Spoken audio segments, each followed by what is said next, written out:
am Juliet Alcera, a licensed professional teacher. No? Today we are going to talk about a very interesting and amazing topic in science. The 8 planets in our solar system.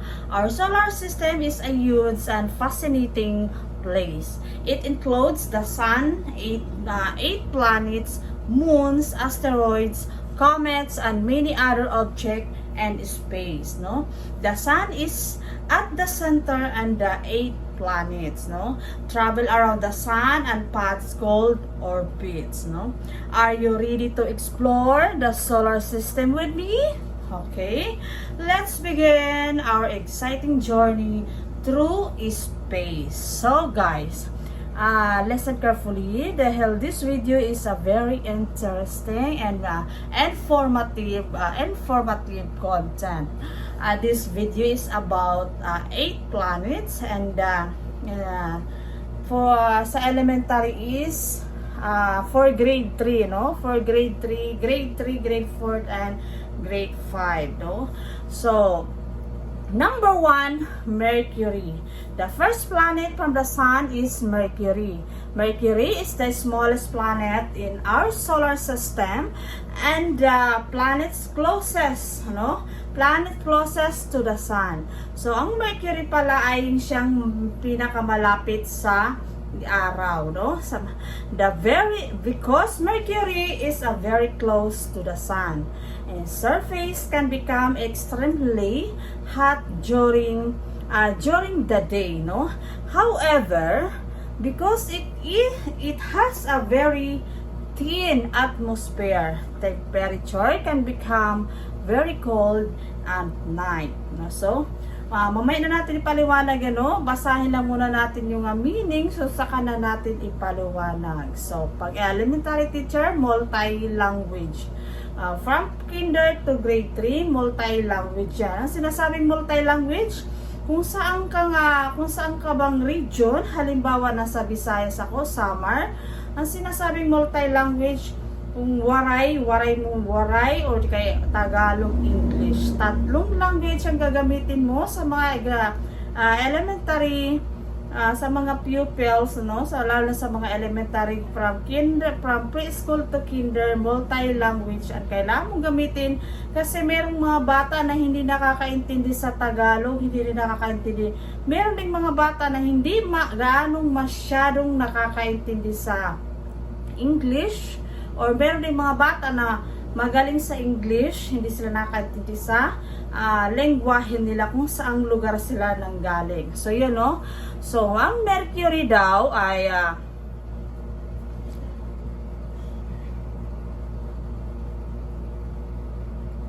so ito, no, tatagalogin natin, baka kasi may manunood na mga bata, no, na mga kung sa iba't ibang lugar, no.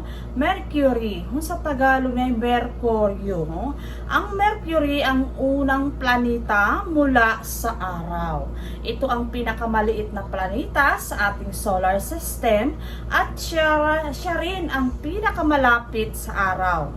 Dahil napakalapit nito sa araw, napakainit ng ibabaw nito kapag araw. Ayun, yun yung sinasabing na dahil malapit siya sa araw, no? Yung sa ibabaw niya is napakainit talaga. Napakainit sa ibabaw nito kapag araw, ngunit maaari naman itong maging napakalamig kapag gabi. So yun din, parang ganoon din sa Earth, 'di ba? Minsan sa araw naman super init, tapos sa gabi naman minsan napakalamig, minsan napakalamig. Ang Mercury ay walang buwan. Halimbawa, maaari nating isipin ang Mercury bilang pinakamaliit na runner na pinakamalapit sa araw.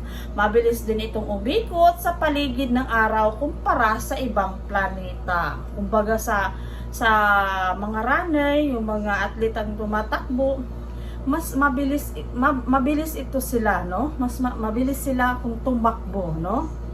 So yun, kumpara sa ibang planeta, mas mabilis itong tumakbo kumpara sa ibang planeta ang Mercury. So yun. So next is number 2 na tayo, no? Venus, no? Doon na tayo sa Venus. Venus, the second planet from the sun. The second planet from the sun is Venus. Venus is similar in size to Earth, but it is very different from our planet.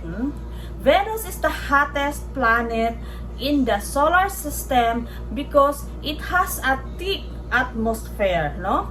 That traps heat. Because has a thick atmosphere that trap heat.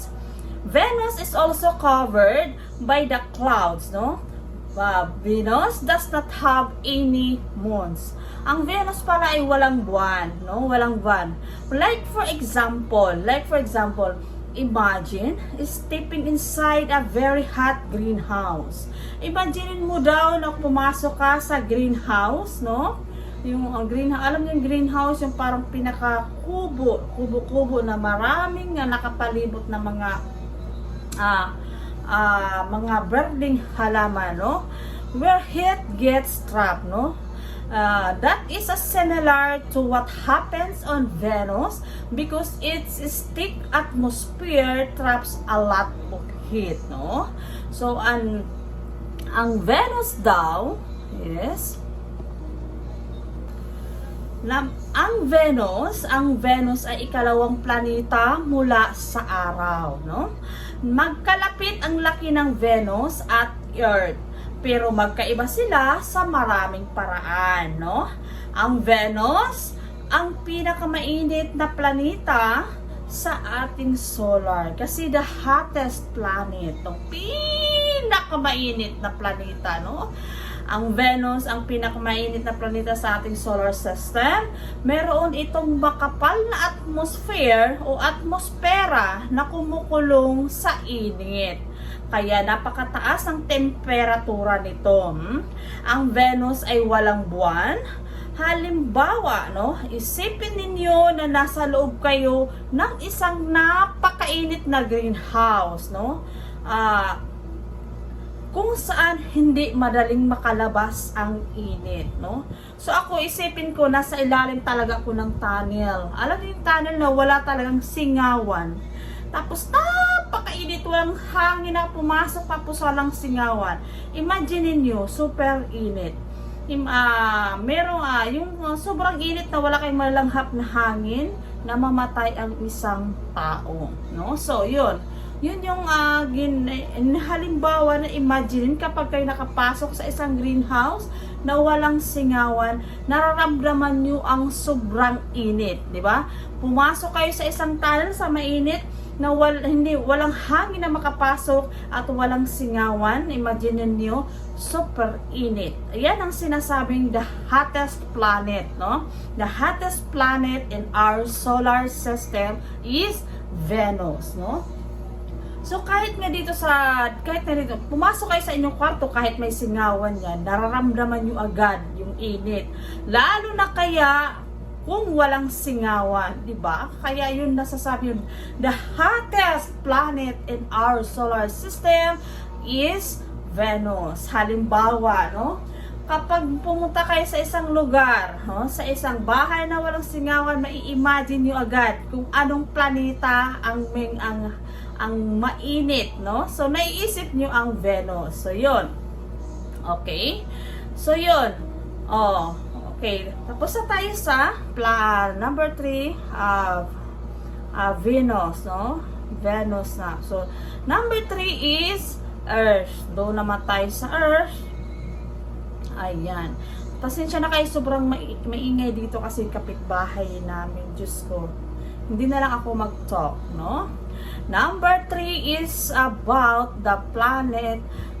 Number 3 is Earth. Earth. The third planet from the sun is Earth. Earth is our home planet. Earth, it has liquid water on its surface and an atmosphere that supports life. It has mountains. It has mountain, ocean, rivers, forest, deserts, and many different kinds of a planet and animals. Uy, napakaganda ng number 3. Halos nandyan yung planets and number 3, the Earth is napakaganda. Nasasabing kong napakaganda kasi halos nandyan sa kanya lahat. Mga hayop, puno, human life, mga tao, lahat nandyan, ano. So, yun. Earth has one natural moon, which we simplify call the moon, no? Example, when you look around and see people, animals, trees, oceans, and clouds, you are seeing the amazing planet Earth. O, diba? Kahit saan kayo mapunta, marami kayo nakikita mga hayop, puno, mga tao, mga pasyalan view. Yan ang planet, ang planeta natin, Earth, no? So, yun. Earth is a special because it is the only planet we currently know of that support. Okay. Of that support life, no?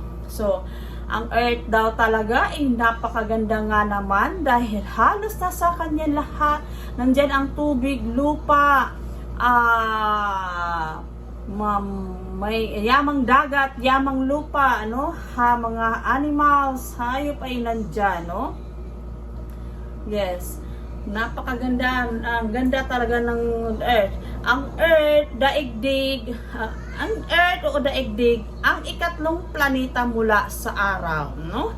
Ito ang ating tahanan, no? Makikita sa Earth ang mga karagatan, ilog, bundok, kagubatan, disyerto, halaman, hayop at mga tao. Ang Earth ay may isang natural na buwan na tinatawag nating moon o buwan. Ang Earth ay natatangi dahil ito ang tanging planeta na kasalukuyang alam nating may buhay. O, diba? Halimbawa, kapag tumingin kayo sa inyong paligid, nakakita kayo ng mga tao, hayop, puno, o ano pa mang klaseng pagkaan ng mga puno na yan ay ang halimbawa ng Earth. Napakaganda ng planeta natin, no? Nakakita kayo ng mga tao, hayop, halaman, tubig at puno. Lahat ng iyan ay bahagi ng planetang Earth, di ba? Yan ang ating tahanan. Mga bata, makinig ng mabuti dahil ito ay nakakatulong sa inyong paaralan. Nakakatulong sa inyong subject na science, okay? So yun, no? Na sa lahat ng planeta, nasa 8 planeta, yung Earth ang pinakamaganda. So, wag muna tayong mag-conclude dahil marami pa, no? Marami pa. So yun. So doon nagtatapos ang number 3, Earth or daigdig, no? So, mag-continue tayo, no? So, number 4 is Mars, no? Mars, the fourth planet from the Sun, is Mars. Mars is often called the red planet because iron minerals, it is soil and rocks, give its surface a reddish appearance. Mars is much smaller than Earth and has a thin atmosphere. Mars has 2 small moons named Phobos and Deimos, no? Ang Mars pala ay mayroong 2 buwan na tinatawag na Phobos and Deimos, no? And scientists study Mars because they want to learn more about its past and weather condition. They may once have been suitable for microscopic life, no? Halimbawa, like for example, if you see a reddish orange object in pictures of the solar system, it may remind you of Mars, the red planet. Kapag makakita kayo sa planeta na mayroong reddish orange, like carrots, pagkatingin ko sa carrots, reddish orange na yan. So, yan ang kulay ng Mars, no? So, yun. Okay.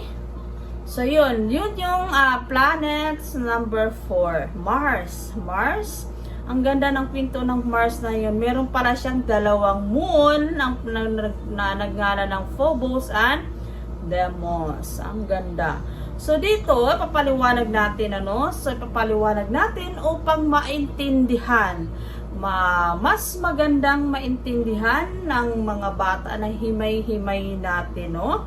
So number 4, Mars. Ang Mars, ang ika-4 na planeta mula sa araw, no? Tinatawag itong red planet dahil mapula ang hitsura ng ibabaw nito.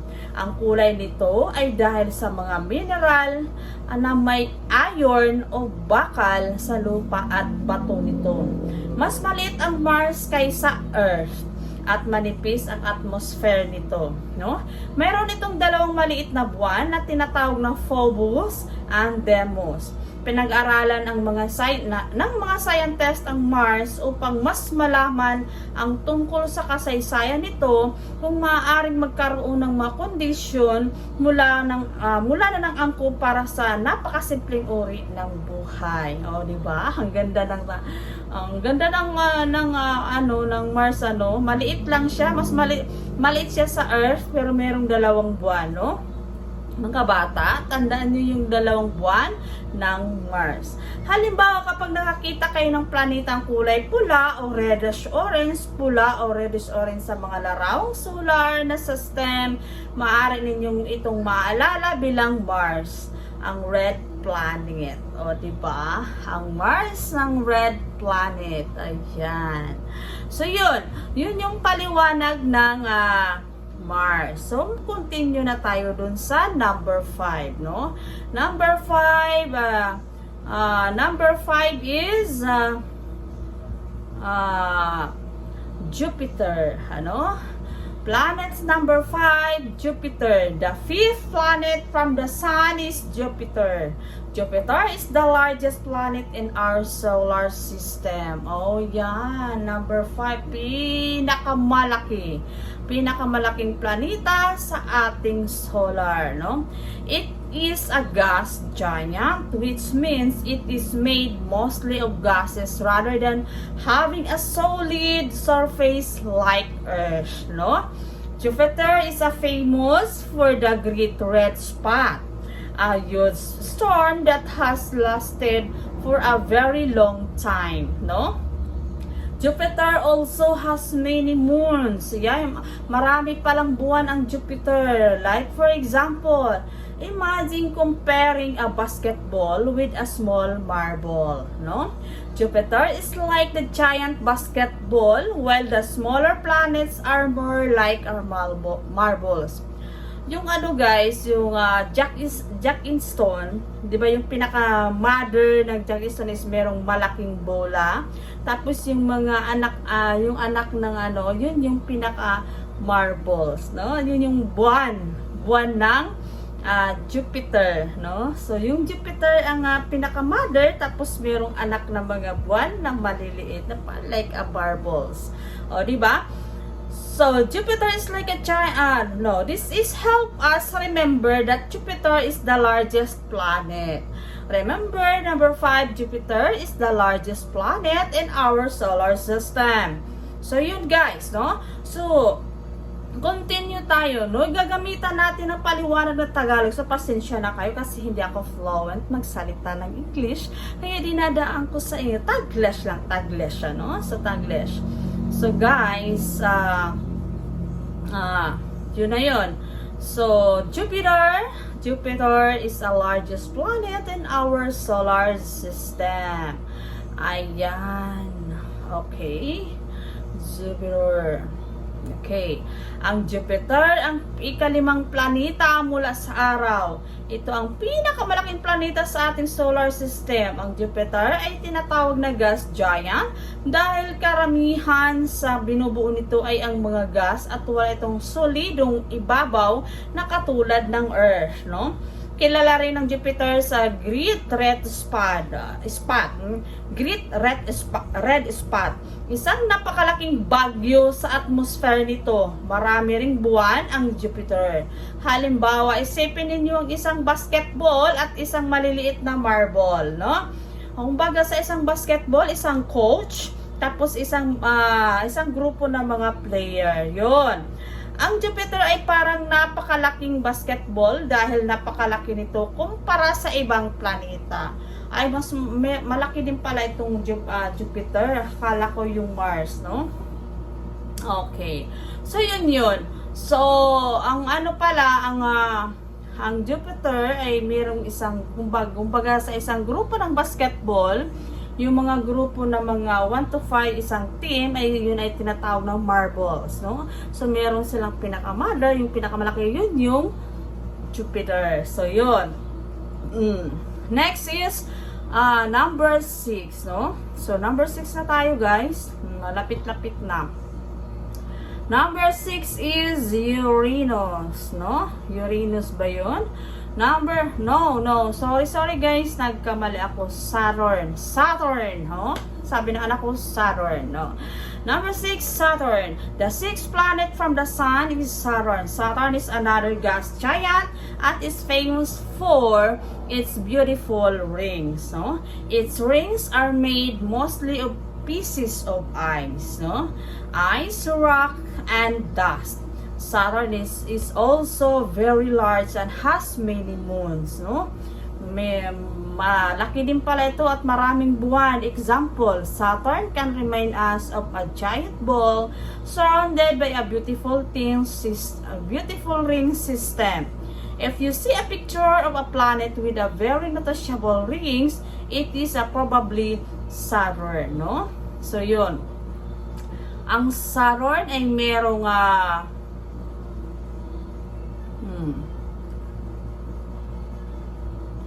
Ang Saturn ang ika-6 na planeta mula sa araw. Isa rin itong gas giant at kilalang kilala dahil sa napakaganda nitong mga singsing o rings. Ang mga rings nito ay binuo ng maraming maliliit at malalaking peraso ng yelo, bato at alikabok. Marami ring buwan ang Saturn. Halimbawa, maaari nitong isipin ang Saturn bilang isang malaking bola na napapalibutan ng napakagandang singsing. Kapag nakakita kayo ng planetang may pinaka-prominenteng rings, malamang ay Saturn iyon. So, imagine nyo guys, no? Kapag tumingin kayo, pag nakakita ng planeta na mayroong rings, yan ay Saturn, no? So, number 7 is Uranus, no? Number 7, Uranus. Uranus, number 7, the 7th planet from the Sun is Uranus. Uranus is a very cold planet with a blue-green appearance, no? It is an ice giant. Kaya pala malamig kasi it is an ice giant. One interesting thing about Uranus is that it rotates in a way that make it looks as if it is rolling around the Sun on its side. Uranus also has rings and moons. Example, no? Example, imagine a ball rolling around on its side instead of spinning. Spinning upright, no? That can help you remember the unusual rotation of Uranus. Okay, Uranus. So, paliwanag natin ang Tagalog para mas lalong maintindihan ng ating mga estudyante, ng ating mga manonood. Okay? So, pasensya na kayo kasi hindi talaga, pag alam tayo, hindi fluent sa pagsalita ng English. Ako lang yun, no? Huwag na natin idama yung iba. So, Uranus, number 7. Okay? Ang Uranus ang ika-7 planeta mula sa araw. Isa itong napakalamig na ice giant at meron itong kulay na blue-green. Ang isang kakaibang katangian ng Uranus ay ang paraan ng pag-ikot nito para itong umiikot na nakatagilid habang umiikot sa paligid ng araw. Ayan, tingnan nyo doon, no? Meron din itong rings at mga buwan. Halimbawa, isipin ninyo, ang isang bola na gumugulong ng nakatagilid, makakatulong ito upang maalala ninyo ang kakaibang pag-ikot ng Uranus. So, yun. So, yun yung ika-7 planets sa ating solar system. So, next is number 8, Neptune. Okay? Neptune. Number 8, Neptune. Neptune, the 8th and farthest planet. Ikawalong tapos ng ikawalo at pinakamalayo, no? From the sun. Neptune is a very cold, blue-colored ice giant. It is extremely far from the sun and has very strong winds, no? Neptune has 40 known moons and its largest moon is called Triton. Pinakamalaking buwan ng Neptune ay tinatawag na Triton. Halimbawa, example, imagine traveling very far away from a warm campfire. The farther you go, the less threat you feel. Neptune is extremely far from the sun, so it is receive much less sunlight than Earth, no? So yun. Neptune is ikawalong planeta sa ating solar So yun, paliwanag natin ng Tagalog upang maintindihan, ano? Neptune ang ikawalo at pinakamalayong planeta mula sa araw. Isa rin itong malamig na ice giant at merong itong napakagandang asul na kulay, no? Dahil napakalayo nito sa araw, napakalamig ng temperature temperatura nito. Kilala rin ang Neptune sa napakalakas nitong hangin. Ang Neptune ay may 14 na kilalang buwan at ang pinakamalaki ay tinatawag na Triton. Halimbawa, isipin ninyong lumalayo mula sa isang mainit na apoy. Habang mas lumalayo kayo sa mas kaunti ang init nang naramdaman ninyo ng ganon. So, diba? Pinakamalamig na planeta is Neptune kasi malayo siya sa araw. So, yun. So, yun lang guys. Sana nag-enjoy kayo. Nag-enjoy kayo sa panonood ng video ito. The 8 planets in our solar system is signs, no? Subject ng elementary is signs. So, bukas next na natin ang continuation nito ay sa susunod na araw na kasi masyadong mahaba. So, yun lang. Salamat sa panonood. Sana ay nag-enjoy kayo at meron kayong natutunan, no? Meron kayong bagong natutunan at nag-enjoy. So, thank you for watching.